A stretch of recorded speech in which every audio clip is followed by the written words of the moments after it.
मुझे नीरज पहुंची और कीर्ति नगर चूनाभट्टी से यहाँ टीम पहुंची हुई है, सभी लोग पहुंचे हुए हैं। अधिकतम ये बहुजन समाज पार्टी के कार्यकर्ता हैं सभी। जी क्या कहेंगे सर आज के दिन संकल्प दिवस पर? आज सबसे पहले आज 6 दिसंबर 2023 भारत रत्न परम पूज्य बोधिसत्व बाबा साहब डॉक्टर B.R. अम्बेडकर के महापरिनिर्वाण दिवस पर समस्त देशवासियों की तरफ से मैं अपने महापुरुष तथागत बुद्ध के संदेश को जन जन तक पहुंचाने वाले, भारत को संविधान देने वाले, नारी समाज के मुक्तिदाता परम पूज्य बोधिसत्व बाबा साहब डॉक्टर अम्बेडकर को कोटि कोटि नमन करता हूं।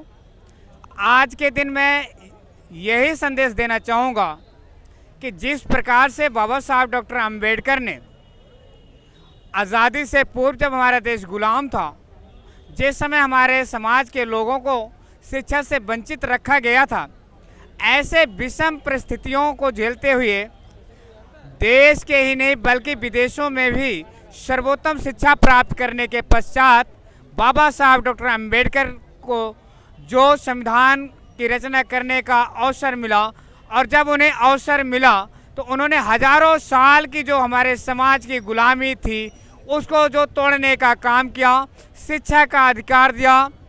सच और सार्वजनिक तौर पर अगर कहा जाए तो धार्मिक आज़ादी के लिए भी बाबा साहब डॉक्टर अम्बेडकर ने जो लड़ाई लड़ी, यहाँ तक कि इस देश में पहले जो राजा रानी के पेट से पैदा होता था, बाबा साहब डॉक्टर अम्बेडकर ने उसका ऑपरेशन करके मत पेटी से राजा पैदा करने का जो एक सिलसिला जारी किया। यानी जो राजा बनेगा वो इस देश का जो मत होगा, मत में जिसका बहुमत होगा वो इस देश का राजा बनेगा।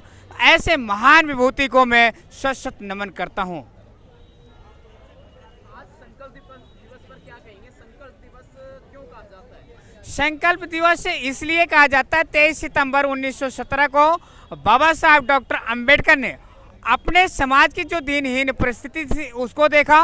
बाबा साहब डॉक्टर अम्बेडकर जब विदेशों से पढ़ करके बड़ौदा नरेश के यहाँ नौकरी करने के लिए जाते हैं, जब एक चपरासी उनके सामने फाइल फेंक करके देता है और उनको रहने के लिए घर नहीं मिलता है, एक पारसी के मकान में उन्होंने कुछ दिन निवास किया। जब पता चलता है कि यह दलित समाज से हैं, उनको जब धक्के मार करके निकाला जाता है तो बाबा साहब डॉक्टर अम्बेडकर को एहसास होता है कि मैं इतनी अच्छी पढ़ाई करके और इतनी अच्छी डिग्री लेकर के और सैन्य के सचिव पद पर रहते हुए जब अपमानित हो सकता हूं तो हमारे समाज का क्या होता होगा। उन्होंने संकल्प भूमि बड़ोदरा में आपने देखा होगा कि अंदर एक चित्र दिखाया गया है कि बाबा साहब डॉक्टर अम्बेडकर कैसे बैठे हुए, किन परिस्थितियों में बैठे हुए हैं। उन्होंने 23 सितंबर 1917 को संकल्प लिया था कि ऐसी स्थिति जो हमारे समाज के साथ बनी है, मैं इसको मिटा करके और अपने समाज को आगे बढ़ाने के लिए रास्ता ढूंढ करके ही रहूँगा।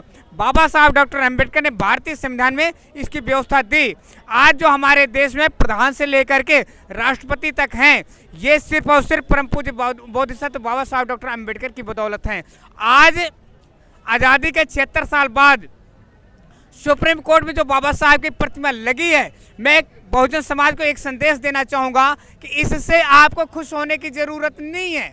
आपको वर्तमान सरकार ने 2-2 राष्ट्रपति दिया, दलित राष्ट्रपति दिया और एक कह करके दिया कि हमने तो दलित राष्ट्रपति दिया है, हमें इससे खुश होने की ज़रूरत नहीं है। हमें खुश होने की ज़रूरत तब है जब इस देश का प्रधानमंत्री कोई दलित होगा और वो बहुजन समाज से हो, बहुजन समाज की पार्टी से जाएगा। अन्यथा गुलाम प्रधानमंत्री और गुलाम राष्ट्रपति से हमें कोई लेना देना नहीं है। जिस प्रकार से मैं आपको एक शब्द और जोड़ करके बता देना चाहता हूं कि इससे पूर्व राष्ट्रपति कोविंद जी थे, उनके साथ में मंदिर में धक्का मुक्की हुई, उन्हें नहीं घुसने दिया गया। वर्तमान राष्ट्रपति को हौज खौज के मंदिर में नहीं घुसने दिया गया। मैं पूछना चाहता हूं इस देश की सरकार से, आपने राष्ट्रपति दे करके हमें क्या संदेश देना चाहते हैं? इस मुद्दे पर हम बाद में जाएंगे, पहले हम बात करेंगे बाबा साहेब का अंतिम संदेश क्या था। बाबा साहब डॉक्टर अम्बेडकर का जो अंतिम संदेश था कि शिक्षित बनो, संगठित रहो, संघर्ष करो। और इसके 3 शब्द के 3 रीजन थे। शिक्षित बनने का मतलब यह नहीं था कि आपने पढ़ाई लिखाई कर लिया और काम बन गया, नहीं। शिक्षित बनने का मतलब कि गलत और सही का अगर आप पहचान नहीं कर सकते हैं तो आप शिक्षित नहीं हैं। संगठित रहने के लिए बाबा साहब डॉक्टर अंबेडकर ने कहा था। संगठित होने का मतलब नहीं कि आज जो तमाम संगठन बना करके लोग